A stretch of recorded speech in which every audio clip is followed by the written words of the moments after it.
अस्सलाम वालेकुम स्टूडेंट्स। तो आज की इस वीडियो में हम डिस्कस करेंगे होमियोस्टेसिस के कुछ MCQs.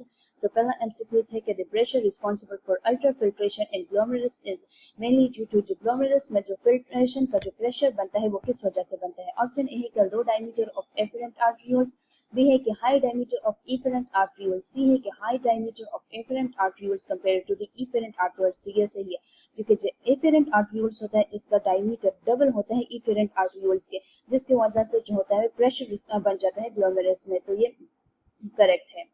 Substance is normally absent in the glomerular filtrate. Glomerular filtrate में जो होता है वो प्लाज्मा प्रोटीन मौजूद नहीं होता है क्योंकि इसका जो साइज होता है वो बहुत बड़ा होता है, वो आसानी से पास नहीं हो जाते। इसके लिए एटीपी या एक्टिव ट्रांसपोर्ट की जरूरत होती है। तो यहाँ पर सी करेक्ट है।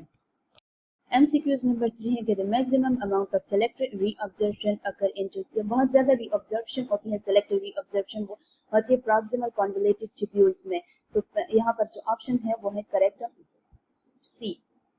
प्रॉक्सिमल कन्वोल्यूटेड ट्यूब्यूल्स होता है वो सबसे लॉन्गेस्ट सेक्शन भी होता है, इसलिए सबसे ज्यादा रिऑब्जर्प्शन इसमें होती है। अगला है कि the descending link of the loop of Henry is mainly responsible for, जो डिसेंडिंग लूप होती है वो परमिएबल होती है वाटर के लिए, और जो असेंडिंग लूप होती है वो परमिएबल होती है साल्ट या सोडियम के लिए।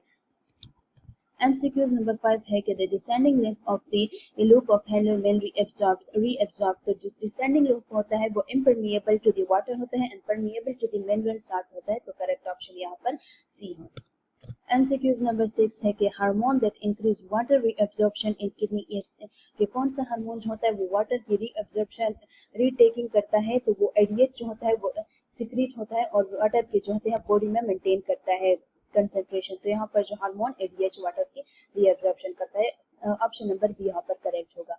7 है कि ADH is released when blood become, option A है कि डाइल्यूट, बी है कि लेस कंसंट्रेटेड, सी है कि more concentrated, high osmotic pressure, D है कि लो इन ग्लूकोज लेवल। तो एडीएच तब रिलीज होता है जब बॉडी में जो होता है वाटर कंसंट्रेशन कम होती है, तो वो उसको मेंटेन करने के लिए, ज्यादा करने के लिए एडीएच रिलीज कर दिया जाता है। तो यहाँ पर लेस कंसंट्रेशन ऑफ वाटर कम होती है। बी 8 है कि osmoreceptor are located in, जो वाटर के रिसेप्टर होते हैं ऑस्मो मीन फ्लूइड या वाटर के जो रिसेप्टर होते हैं वो लोकेटेड होते हैं पिट्यूटरी ग्लैंड में, कि अगर वो डिटेक्ट करते हैं चेंज कि बॉडी में वाटर कम या ज्यादा होता है तो वो पिट्यूटरी ग्लैंड्स को रिस्पॉन्स करते हैं और वो जो होता है एडीएच को रिलीज कर लेते हैं। तो यहाँ पर डी करेक्ट होगा। MCQs नंबर 9 है कि excess secretion of ADH cause, के अगर सिक्रीशन ऑफ एडीएच ज्यादा हो गया तो क्या होगा, इंक्रीज यूरिन वॉल्यूम नहीं, इंक्रीज वाटर जो होता है वो कम बाहर जाएगा। तो ये गलत है। डिक्रीज वाटर रीअब्जॉर्प्शन, ये भी गलत है क्योंकि एब्जॉर्प्शन रीअब्जॉर्प्शन जो होती है वो एडीएच ज्यादा करवाता है। तो ये भी गलत है। रिड्यूस यूरिन आउटपुट, जो यूरिन होता है वो बाहर की एनवायरनमेंट की तरफ बहुत कम जाएगा क्योंकि एडीएच जो होता है वो बॉडी में वाटर की रीअब्जॉर्प्शन बहुत ज्यादा करता है। तो यहाँ पर सी करेक्ट है। अगला MCQs है कि the person drink a large amount of water, the body respond by increase his ADH secretion, decrease ADH secretion, increase salt concentration of the blood, increase sweating। कि अगर एक बंदे जो होगा वो बहुत ज्यादा वाटर लेगा तो उसको जो है कि वाटर की कमी नहीं महसूस होगी। तो डिक्रीज एडीएच सिक्रेशन की, जो एडीएच होता है वो तब रिलीज होता है जब हम बॉडी में कम पानी मिकदार में पाया जाता है। तो यहाँ पर डिक्रीज हुआ क्योंकि ऑलरेडी उसके उस बंदे के पास बॉडी में जो है large amount of the water होगा और उसे एडीएच की सिक्रेशन की जरूरत भी नहीं होगी।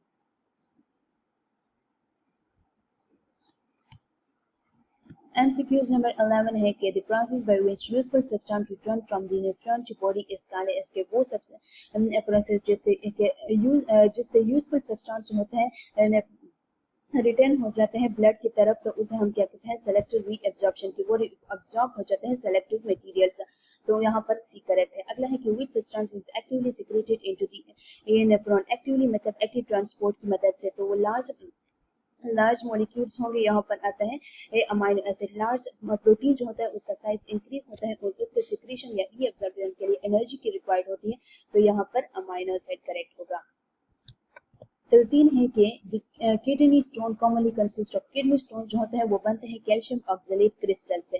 तो कैल्शियम जब ज्यादा हो जाता है बॉडी में तो उससे बनते हैं और वो क्रिस्टल या मिनरल क्रिस्टल की तरह होते हैं। तो यहाँ पर ऑप्शन नंबर ए करेक्ट है। अगला है कि the treatment that remove waste as product from blood using a machine is called as, तो उसे हम कहते हैं ब्लड वेस्ट मटेरियल या ब्लड क्लियरेंस मेथड को हम डायलिसिस कहते हैं। तो बी करेक्ट है। 15 है कि in haemodialysis waste materials move across the membrane by the, तो यहाँ पर हीमोडायलिसिस का मतलब है कि हीम का मतलब है ब्लड और डायलिसिस का मतलब है कि क्लींजिंग ऑफ द ब्लड। तो वहाँ पर जो होता है वेस्ट मटेरियल रिमूव होते हैं डिफ्यूजन की मदद से। तो यहाँ पर जो होता है डिफ्यूजन में करेक्ट है कि वेस्ट मटेरियल जो होता है वो diffuse out of the blood हो जाता है। 16 है कि during cold condition blood vessel near the skin constrict to conserve heat, constrict हो जाते हैं और अपने आप को कंजर्व करते हैं हीट को, ताकि हीट जो होता है बॉडी का वो बाहर ना जा सके।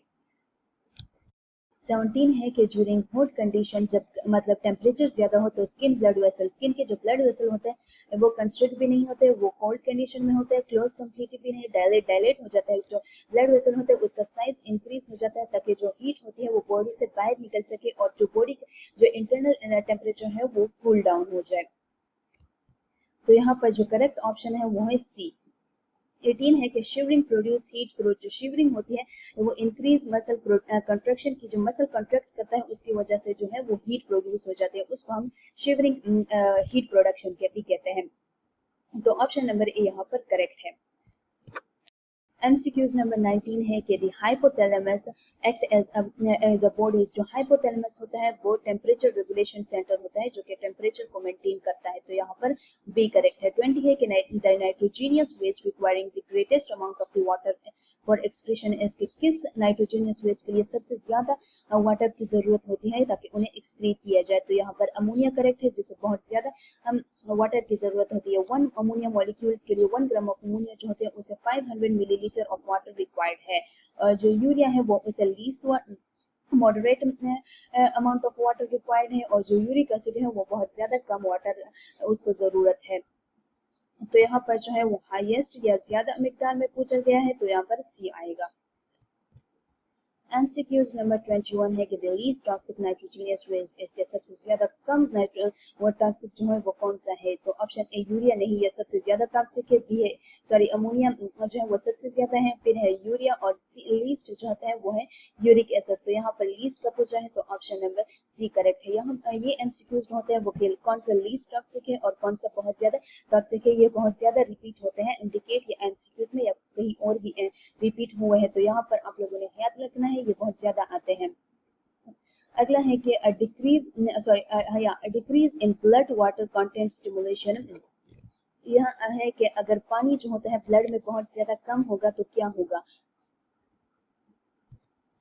डिक्रीज एडीएच रिलीज नहीं है, गलत है, क्योंकि यहाँ पर जो होता है वो मेंटेन करने के लिए एडीएच इंक्रीज रिलीज में होता है। तो बी यहाँ पर करेक्ट है क्योंकि एडीएच जो होता है वो रिलीज होता है और वो वाटर को आउटसाइड रिमूवल से बचाता है और बॉडी में कंजर्व कर लेता है। तो बी ऑप्शन यहाँ पर करेक्ट है। अगला है कि the filtration barrier in kidney prevents passage of the water molecule wrong. अगला है कि सांस सी है बिकॉज लार्ज प्रोटीन मॉलिक्यूल, तो ये करेक्ट है क्योंकि प्रोटीन मॉलिक्यूल जो होते हैं वो लार्ज इन साइज भी होते हैं और वो एक्टिवली ट्रांसपोर्ट होते हैं और ये ऑब्जॉर्ब होते हैं। तो यहाँ पर जो है बैरियर बनता है लार्ज प्रोटीन के लिए। तो डी ऑप्शन यहाँ पर करेक्ट है। अगला है कि a patient with damage glomerulus में हैव डैश इन यूरिन, तो जिसमें कि अगर किसी पेशेंट का जो है वो ग्लोमेरुलस डैमेज हो गया है तो उसके यूरिन में होगा प्रोटीन, क्योंकि प्रोटीन जो होता है वो ग्लोमेरुलस होता है वो रीअब्सॉर्ब कर लेता है और वो बाहर बॉडी से निकलने से बचा लेता है। लेकिन यहाँ पर जो है वो डैमेज हो गया तो प्रोटीन जो होगा उसकी यूरिन में मौजूद होगा। ऑप्शन नंबर ए करेक्ट है। अगर 25 है कि the main function of the loop of Henle is, तो यहाँ पर लूप ऑफ हेनले का जो है वो फंक्शन पूछा गया है। तो फिल्टर ब्लड नहीं concentrate urine by creating an osmotic gradient, ये करेक्ट है क्योंकि जो लूप ऑफ हेनले होता है वो वाटर की एब्जॉर्प्शन करता है और ऑस्मोटिक ग्रेडियंट क्रिएट करता है काउंटर करंट मल्टीप्लाई मैकेनिज्म से। तो यहाँ पर बी करेक्ट है। तो उम्मीद है आप लोगों को ये वीडियो अच्छी लगी होगी, कि अगर अच्छी लगी है तो ज़रूर सब्सक्राइब और लाइक कर लीजिएगा। अल्लाह हाफिज़।